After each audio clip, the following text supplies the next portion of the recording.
you saw the emergence of many Chicano, Latino, Latina people like running for office and just becoming a big voice. Like Nora Vargas. She's a county supervisor, man. Like you would never think of a right. Like right now, Fabiola Batula. She's our school superintendent, right? That's big stuff, right? She's leading. We're the fourth largest district in the whole country. We have a Mexicana woman leading our district, you know. And so we gotta like continue pushing for those type of things to happen in our community, like leadership roles, right? So, what do you think is the most defining moment of your generation?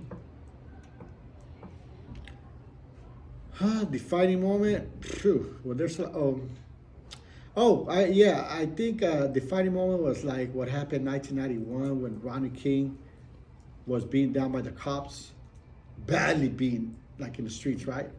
And that was a defining moment. Why? Because we were reminded that this idea of civil rights, we have not arrived there yet, right? Like we're still being attacked, you know, all in the fact that the cops were found not guilty. And so hell broke out loose, right? Like LA was burned down by black and brown people and all people who were angry about the systems, still racist, institutions, right? So that was a big defining moment.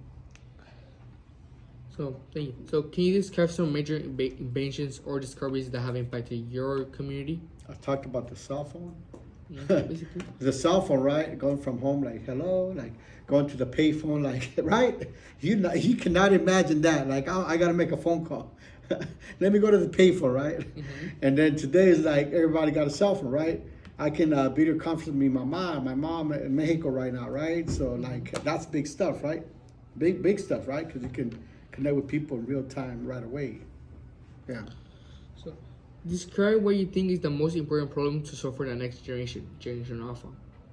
Yeah, I said we're facing a lot of issues right now. Homelessness, housing problems, climate crisis. I think the most important one, or both are, and the other are about to have the same. They're both critical because a lot of families can barely survive. I just got off the phone with a parent. She's like, "Well, I'm working 2 jobs or something, but I can't. Being a single mom, I can't even go and meet with my son's teachers to make sure that he's on track, right? He's on point with school. So parents having to work 2 jobs, single parents, right? Affordable housing, right? The inflation, the cost of living, all that. I mean, I could go on and on, right? Also climate, we have a climate crisis, right? That's big stuff right there. Was the problem resolved? No, we got issues that need to be resolved. Okay. So, how could the issue have been handled better? Well, we like housing. I think it's a short side of like the government. The government's got. I think the government's duty is to ensure that there's adequate affordable housing for everybody. But I think that's some short vision that the government has failed to see that this reality that's happening, right? Affordable housing, right? And the climate crisis, man, that's been talked about since the 60s. They knew that pollution was going to impact our environment, but nothing has been done for 70 years. We talk about changes today, but they're small and significant, and they have to be like bigger changes, right, to curb the contamination, the pollution that's causing the climate crisis. Okay, and lastly, how can we make our community a better place for the next generation, like Gen Alpha? I said, man, it's up to you guys to lead the movement of change.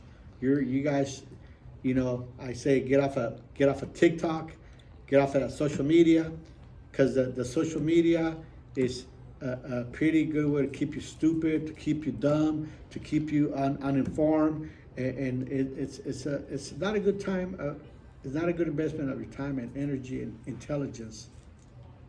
It's an insult to our intelligence. But the fact is that you guys have to deal with these issues too, and you guys have to come up with solutions, because it's going to get worse in 50 years. That's your generation. 30 years. So action, organization, unity, like you guys have to advocate for change and push for change. Yeah. Okay. Thank you, Mrs. Amaro, for this interview. Have a nice day.